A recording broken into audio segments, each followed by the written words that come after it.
Well, hello, and welcome to another edition of the Opcast. I am your host, Beau Higgins. For those that may not be familiar with Opline or our Opline podcast, the Opcast, Opline is a tool, a free resource for veterans, military spouses, student veterans that helps them align their skills to open jobs. Basically, it's a tool that can help you build a skills-based resume, and that tool will then match you to companies. So if you are looking for a job in the market, if you're a nonprofit that wants to assist veterans, if you're a college trying to help your student veterans find jobs, reach out to us. We'd love to give you the tool for free and give you a demo. If you're a company looking to hire more veterans, we'd also love to talk to you about how Opline may be a fit for you. But today, it is my true pleasure to be joined by a longtime friend and former coworker, Nick Curry. So, Nick, welcome to the show, and give us a little update of what you're doing today, man. Well, thanks, Beau. Thanks very much for the opportunity to join today. I'm really excited to give your listeners the Nick Curry treatment that you've had for so many years, and so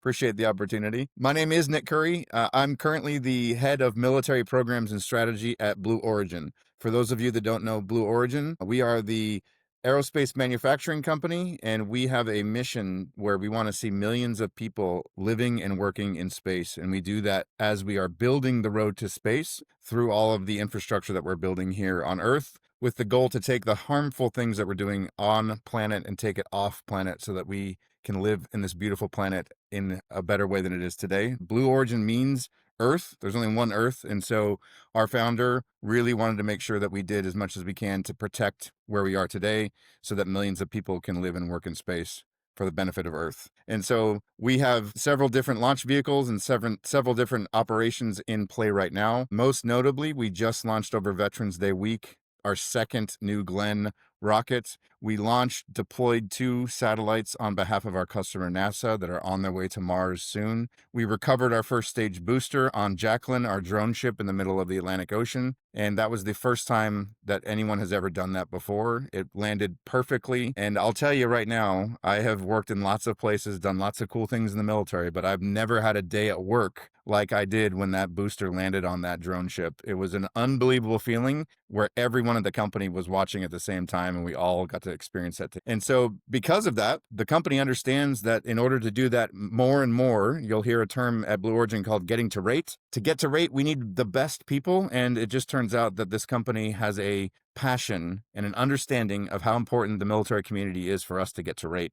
And so I was brought in as the first of its kind role to really help accelerate our military hiring, but then also to ensure that we're offering great opportunities for our military spouses. And then more than simply hiring, my whole job is the employee life cycle. So from attracting talent, retaining that talent, and sustaining that talent while they continue their careers at Blue Origin, I get to do all of that. And yes, I'm a one-man show for now, but it's a huge opportunity. It's the main reason I took this job. Is it's a dream job to be able to do this for a company like Blue Origin. Dude, that is awesome. And I love that overview because I learned more about Blue Origin in the last minute than I knew as well. Excited to learn more about that and the opportunities, the programs that you have going on at Blue Origin. But before we get there, I'd love to back it up to the very beginning, because again, you don't get to this job without, a lifetime of experiences and different things that you've done that enabled you to be at the place where you are able to shape these programs at Blue Origin. I know you're a Navy guy. I would love to kind of go back to the beginning there, where it all started, man. What was the impetus you had to join the Navy back in the day, and how that kind of set you on your trajectory, good word, right? Blue Origin word, to where you are today? Well, I'll tell you, I haven't actually told this story very often, but I basically on a whim joined the Navy. I was going through a rough period in my life. I was in between jobs, had actually just gotten fired from a job. It was the first time I've ever gotten fired, and I didn't know what I was going to do. I found another job. I really didn't like it. And I had a really, really amazing friend that I had worked with in a retail store for a long time. We were lifelong friends. He came home one day out of the blue and said, I joined the Navy today. I'm going to go back to the recruiter and finalize it. And I was like, that sounds like a good idea. I'll probably go with you. And literally, I just went to the recruiting station and joined the Navy there. It was a really fun experience, actually, because, when you go into this is back in 1999, friends. So this is a long time ago. So please don't at me if the current recruiting process is not the same. But when you go into the recruiting station back then, you take the ASVAB. And so I took the ASVAB, and they said, well, what do you want to do in the Navy? And, I'm a child of the 80s. And so I said, oh man, I know exactly what I want to do. I've seen Top Gun 650 times, and the guy's like, well, you're wearing glasses, you can't fly. I'm like, no, no, no, that's not what I want to do. I want to shoot that F-14 off the aircraft carrier. I want to be the guy that points like that and salutes him and sees him fly off. And he was like, okay, fine. So I take the ASVAB, I come back, and I was like, how did I do on the ASVAB? He's like, well, you're not going to be shooting people off the aircraft carrier. And I was like, oh man, did I not score enough? And he's like, no, anybody can do that job. I know it's very hard now. I didn't know that at the time, and the recruiter was telling me that. So please don't at me, all my aircraft aviation folks. But he's like, you scored pretty good. Do you want to do anything else? And I said, well, my real favorite movie is Hunt for Red October. And he was like, excellent, take this other test. And the other test was the nuclear propulsion test. And so I took that test in about 10 minutes because I didn't know anything on the nuclear propulsion test. And so when I came back and said, how'd I do? He's like, well, you definitely did not do good on that one. And I said, oh, does that mean I can't be on submarines? He's like, no, you just can't work in the back part of the submarine. You can do anything else. And I said, Hunt for Red October, can I be Jonesy, the sonar tech? And he said, absolutely. And little did I know at the time, that was probably the best decision I made in the Navy, because if you joined the Navy back then and you didn't decide what you wanted to do, after boot camp, they just assigned you a rate and they sent you probably to an aircraft carrier anyway. But submarines at the time was all volunteer, and they had quotas, and they really needed people to join submarines at the time. So when I said that, the recruiter was like, this is the best day of my life. I get a guy that just walked in that wants to join the Navy, and he's filling a billet that I need to fill urgently. So when I got to boot camp, I already knew what I was going to do. And a lot of my friends were very confused as how I scored that sweet deal. But I just didn't know, and that's it. And so I joined the Navy, and, went to boot camp at Great Mistakes. After that, went to A school in Connecticut, finished really well in my class, and got the opportunity to choose San Diego for my first duty station. A week before I was supposed to be there, I got a call from like the COB or my CDAD, and he's like, hey, we're actually deploying like the day you're supposed to get here, so can you come early? And I was like, man, this is amazing. I get to go on deployment right away. So I showed up early, and then went on Westpac, and that's a story for another day, but it was every sailor's dream to go to all those places. I joined the Navy because I lived in Arizona and I really wanted to see the world. My dad was a big traveler, but there's no water in Arizona. I wanted to be near a place where I would always be able to see the water. And so to see the world, be stationed in San Diego, the rest is history. But that's my intro to the Navy career, Beau. That's awesome. I have this vision in my head when you started the story about stripes, Bill Murray and his buddy, like, oh, we're just going to sign up for, I don't know what I'm doing. My buddy's going down there. Let's go check That's it out. exactly what it was. Like, next thing you know, that's awesome. That's a great story, though. And again, I think it just shows what the military can do for you, not having that much direction at the time, just losing a job and all this. You know what? I'm going to do this thing. I don't know anything about it, but it sounds pretty cool. And I'm going with a buddy of mine. It ended up being a great opportunity for you. And to be on submarine, it's, for me, a guy at 6'5", submarines are a little small. And I know for anybody, they're a little small, but it is an amazing experience and something that I'm sure shaped to help you get to where you are today in a lot of ways. What are the takeaways? I mean, obviously, the people you meet are great and the mentors you meet are great. And you obviously learn some technical skills too. What would you say, though, are some of the benefits of being in the Navy? Well, I'll tell you, the first unexpected benefit is, you will meet people that you will stay connected with for the rest of your life. So I have two friends, Ian and Doug. I met them, one in boot camp and then one on the submarine. And so since 1999, I've known these guys. Doug's and Ian have been to my wedding. Doug was the best man at my wedding. So I think you'll meet people in the military that will connect with you more than your own blood family, and they'll stay with you forever, which you kind of hear about that. You kind of see movies like that, but you never know if it's really true. And it is. I mean, these are my two longest friends, and I would have never met them if I wasn't in the military. I think the other thing that's really interesting, I think about this all the time, but I never thought about it, while I was serving. But when you're on a submarine, it's pretty obvious, like you're underwater, you're not going anywhere. And you're sitting next to people from all across the country. And I never met anybody from Texas or Louisiana or anywhere like basically east of New Mexico. I never met anyone from those states. And so all of a sudden I'm thrown in with like people from Oklahoma. I had a guy who was 6'6" from Oklahoma, big country, and he was shaved his head and he had Band-Aids on it all the time because he banged his head.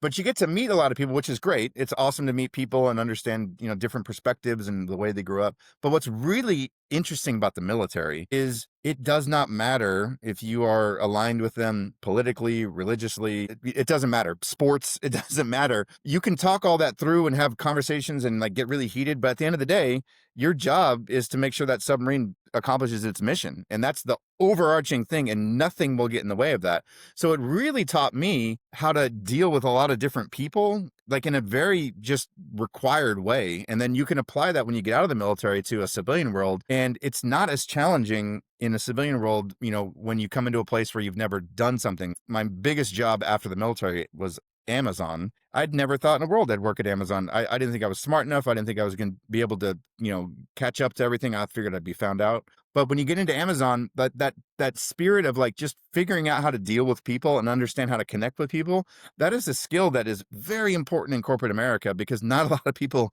have it, honestly. It's a really hard thing to do, but being like shoulder to shoulder in the chow line for an hour while you're waiting for your meals on subs, you have to talk to people. You have to get along with people, and you talk about a lot of things, you deal with a lot of things, but at the end of the day, you understand how to have respect for people when they have different opinions, and you can still accomplish the mission at the end of the day. I love that. And I think it is an intangible people don't think about, are those abilities you do have just to get stuff done in weird spaces, weird places, whether it's in a submarine, whether it's overseas in the jungles or the desert somewhere, with oftentimes limited resources. I mean, you got what you got in a submarine. You're not running to this hardware store to get a new tool or a wrench. I mean, you got to figure it the heck out with what you got, Yep. right? I think there's Exactly. just the thought process. And I talked about this a lot as well.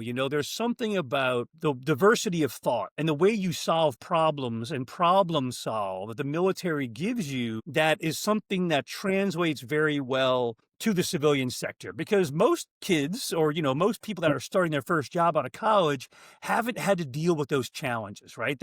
Most, not all, but most have went to college for 4 years, and they graduated and they got a job, and they probably came from a middle class. Most, again, I'm not saying that's for all, but in the military, you're going to be thrown in places with people you never met before, in places you never thought you'd be, trying to solve problems you never even considered, and you figure it out, and that ability to figure it out is something that translates over to the civilian sector, 10x, which is awesome. And again, I think underappreciated by employers sometimes, of what you're getting. What do you get when you get a veteran? Not only do they have the technical skills, but they have these intangibles to get the job done. And they also have the grit to work through stuff, I mean, you're not afraid to be, on watch for 24 hours in a row and push through and grind through, and the showers are cold, and it's pretty grim, but you get through that. Like, being in an office is pretty easy. You just appreciate, how hard it was and what you've been able to do. Like, I can do Amazon. I mean, I did this. I mean, of course I can do that. Exactly. 100%. Well, and obviously, we were both in the transition in the military space, at Amazon, working that space. But I would love to hear about what your transition was. What was your reason, first off, to leave active duty? Kind of what was that kind of calculus? I know you stayed in the reserves for a long time after, so you didn't really get out fully, but what kind of your calculus to leave active duty, and then what was your transition like? I got out of the military just because, I had done the things that I had wanted to do, but I still wanted to serve, but I wanted to see what it was like to work in corporate America. And so moving back to Arizona, where I'm from, after 8 years, I did 4 years of sea duty. I worked on 2 different submarines, and so I had a great time there. And then I was lucky enough to be stationed in England for 4 years for my shore duty. So, I kind of ticked all the boxes. I sailed the Pacific, I'd sailed the Atlantic. I had been to all these places I'd never been to before. So I was, about time to go home. But I still wanted to serve. I wanted to have this connection to this community that I had built. So I stayed in the reserves. When I transitioned out, I basically, like many service members, I came home, and this is 1999 again.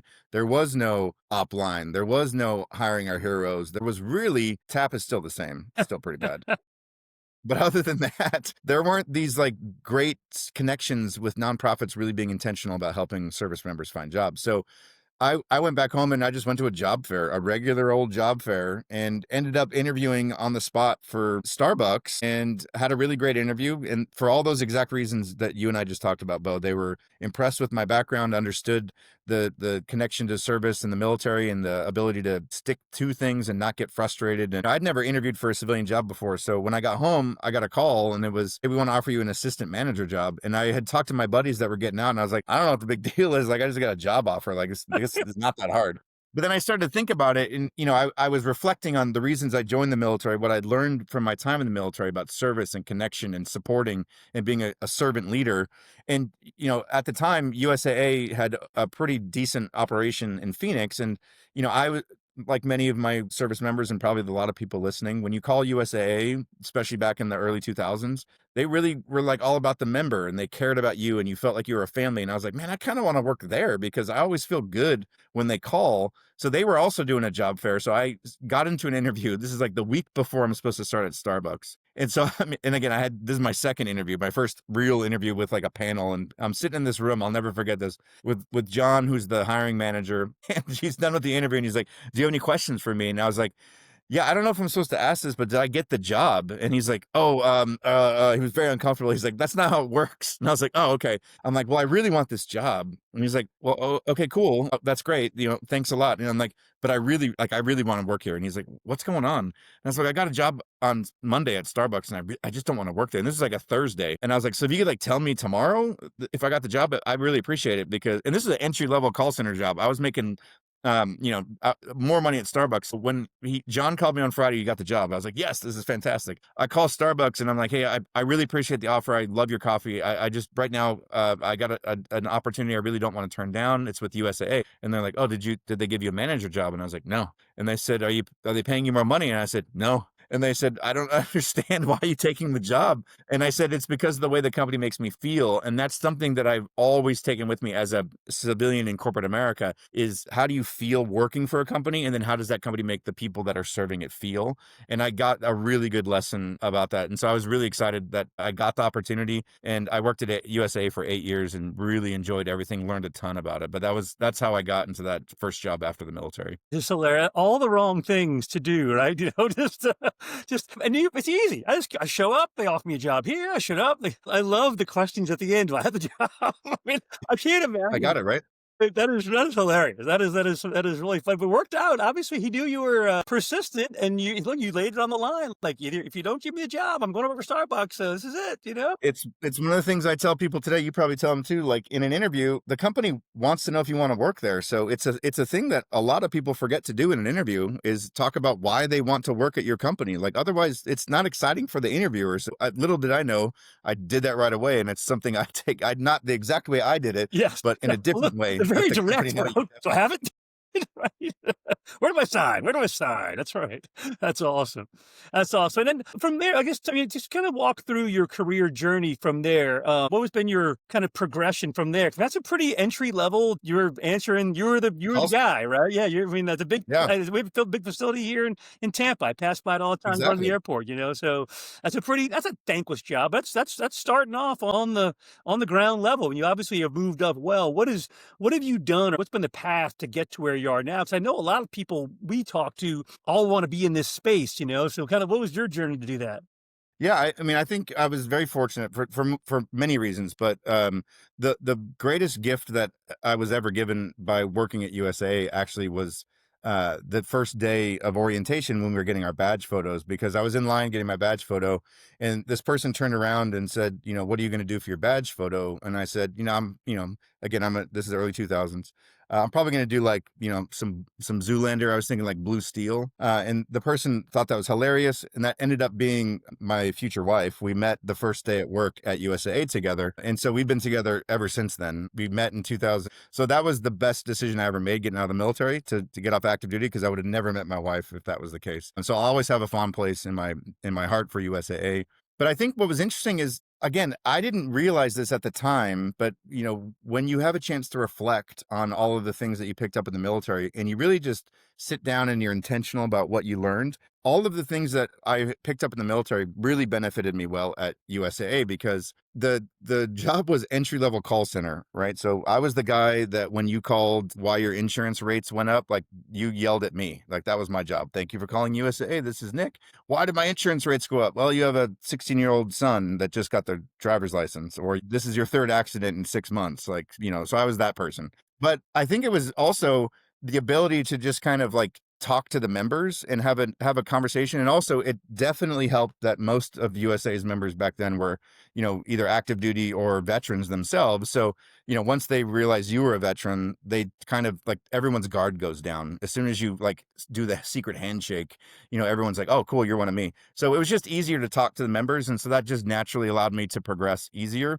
But I also didn't say no to a lot of the opportunities. We had to get licensed for all these different states and understand all the different policies. And, if you wanted to do more complicated states like where you live, Beau, in Florida, where you have to have flood insurance and all these other things, sinkhole coverage and all these other things, it was challenging. It was a little intimidating. And I was like, well, that sounds fun. I'll try that too.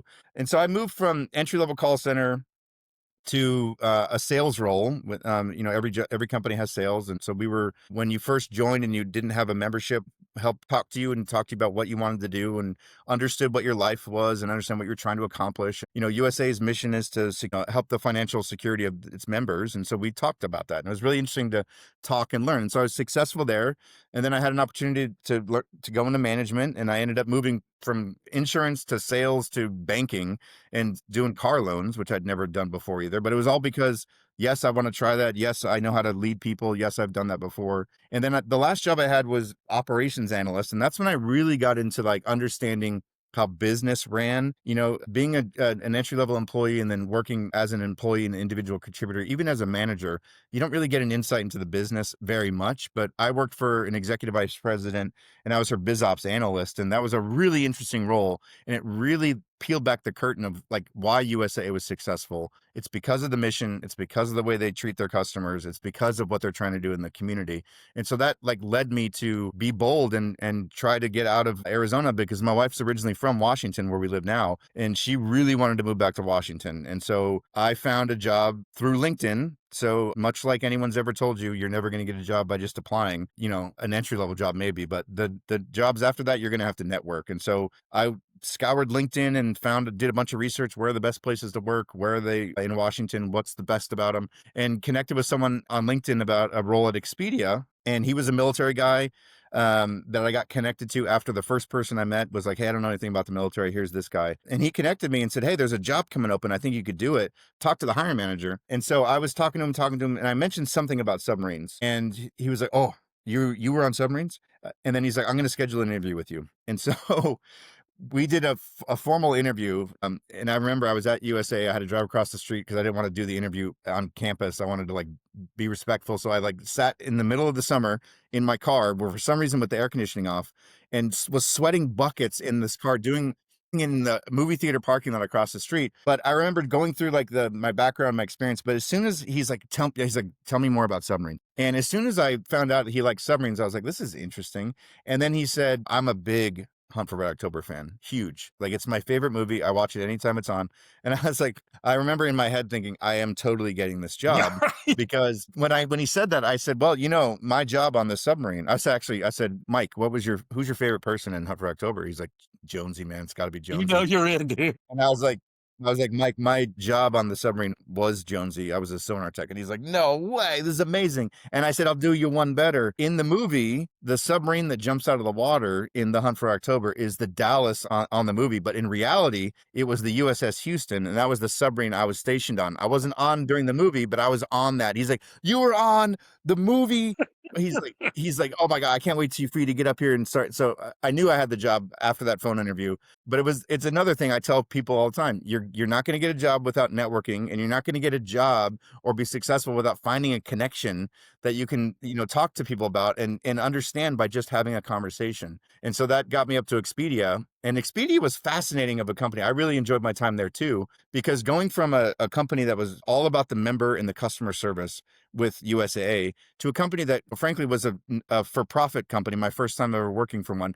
And it really was like their job was to benefit the shareholders, make money. And so customer service was important, but it wasn't as critical as it was at USAA. So that understanding of how to make things important in a different way was an amazing opportunity to learn a whole new ecosystem of travel, and then also understand tech, because Expedia is a tech company that offers travel solutions. So that was my first foray into tech. But what was interesting for me, I was a customer service person. They wanted my USAA customer service experience and bring that to Expedia. And what was really fascinating about that was having to understand how to get the tech people to understand when the humans do something, what your tech solutions do or don't do to make that human behave in a different way. And so we would have these arguments all the time about moving a button above or below the fold on a page and how many calls that generates and why that's costing us more money. And if you didn't do that and we just did this. So there's all these interesting conversations about negotiating, understanding what's important, seeking to understand what people really want out of their role and how you can impact their role, and compromise and understanding the business terminology. It was fascinating opportunity. And then I basically got poached to go to AWS for the same type of role, customer service. They wanted me to do the same thing. And I remember when I told my wife, I was like, hey, someone from AWS called me for a job. And she was like, what's AWS? And I was like, I have no idea. So I had to like, what is AWS? And I was like, oh, it's an Amazon company. It's the cloud. I was like, cool, the cloud.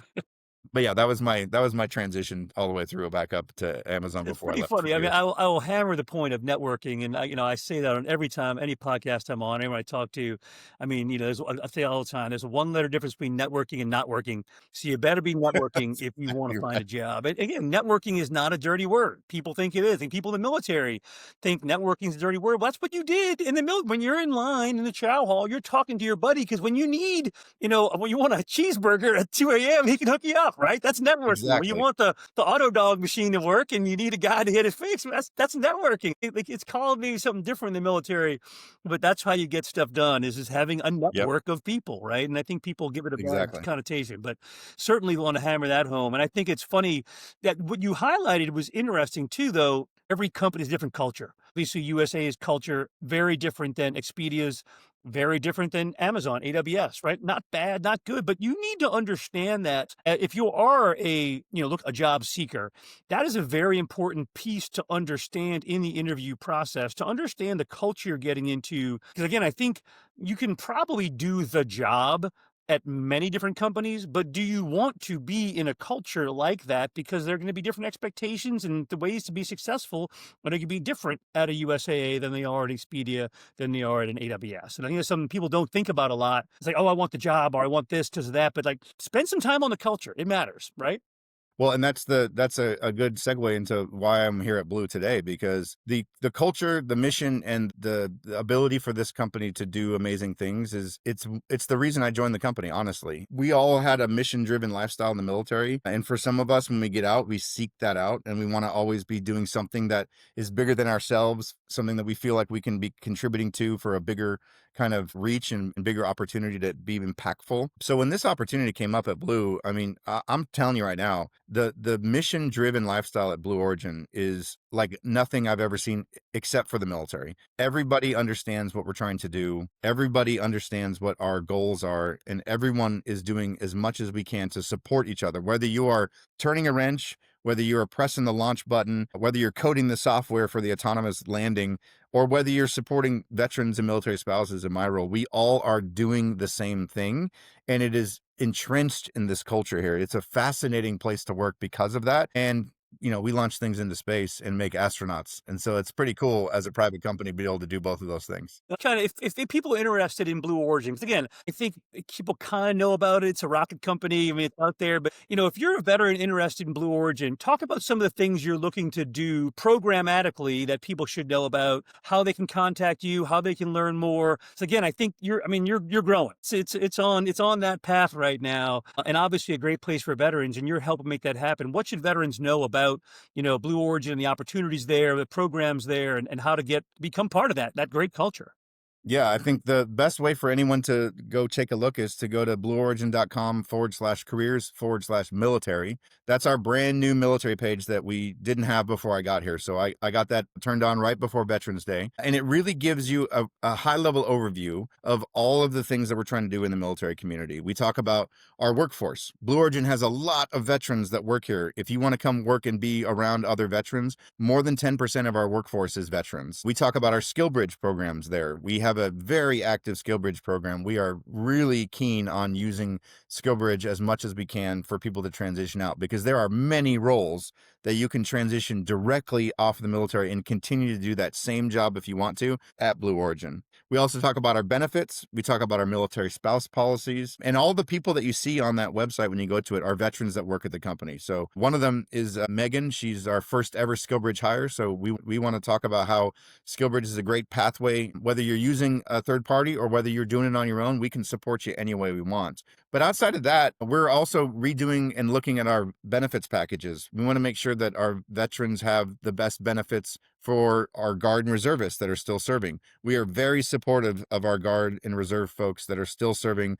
We have very generous policies when it comes to if you have to go away for your 2 weeks or your drill weekend, or if you get mobilized or deployed. We definitely support that. We also have on the website just information on our Veterans Business Resource Group. Our Business Resource Group, not surprisingly, is one of the biggest ones at the company, and that's another way for you to stay connected. And one of the great things about our business resource groups is we really do try to provide value back to the business. It's not just a club where vets hang out and have lunch or go to the bar or go to dinner every once in a while. We are actually doing things that are really important in the community. And so I think of business resource groups, especially the one here at Blue Origin, as a three-legged stool. One of those legs is the community. We do a lot of work in the community to volunteer.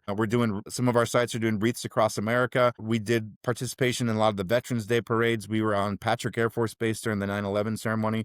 So we have opportunities as vets to give back to the communities that we live in, work in, to make sure that the communities know we appreciate the opportunity to be in their communities. We also have an opportunity for us to just get together and network. And so we have a mentoring platform that I'm building out next year specifically for the military and military spouse community. I know that transition is different when you're coming in, whether it's your first job out of the military or your fifth job out of the military. Being in a company where you don't know a lot or don't know a lot of people is important. So I'm building out a mentoring platform for all of our veterans and military spouses. And then the most important thing is providing that business value. So we do things that help Blue find other great talent. So our veterans here at Blue come with me on our career events. They do our webinars. They talk to candidates, whether you're a student veteran, whether you're a transitioning service member, a military spouse, or an experienced veteran that's looking to switch jobs. Our vets help recruit the other vets and spouses to come into Blue, so they provide value back to the business. So our business resource group, Vets at Blue, is a real powerhouse inside Blue Origin, and we have 11 different BRGs here at Blue Origin. There's a place for everyone here at Blue, and that's really what's most important about being here. I love all of that. I'm excited for you. It's so cool to see you be at a place where obviously they appreciate veterans, and you have the ability and the resources to build something from scratch and use all the experience you've had from the Navy, from the USAA, from the Expedia, from Amazon, and build and take all the best things of the best and put that in a place where you can impact so many veterans and so many military spouses. I'm excited for you. I'm fired up. I want to go check it out myself, man. Maybe I'll join the squad. Maybe you can find a place for me. You never know. But no, it's exciting, and really look forward to seeing where this 2 years from now what this looks like, because I have no doubt y'all will be one of the standard bearers for what right looks like in the veteran hiring space and the military spouse hiring space in years to come. Thank you for the time today, Nick, and sharing your stories, some of which I had not heard before, which are great. And any last words before we finish up? Anything you want to leave the audience with? I would just say, if you don't think you can work at a place like Blue Origin, take advantage of the tools that are out there for you today that Beau and I didn't have when we got out. Check out Opline. Don't be afraid to make a connection request on LinkedIn. But the military community is one that I really appreciate working in now, because we do all operate underneath this no logo, no ego type of mantra. We want the best for the military community, and whether that's at Blue Origin, whether that's at Amazon, Expedia, or USA, it doesn't matter. We want to help you be successful. So don't be afraid to reach out to me on LinkedIn. Don't be afraid to apply for that job. Don't be afraid to go to our table or any table when you're at a career event and talk about the opportunities. Love it, man. Hey, great advice. Way to close out the program. Thanks again, Nick. I appreciate it. And hopefully our paths cross soon. All right. Out here, man. Thanks, Beau.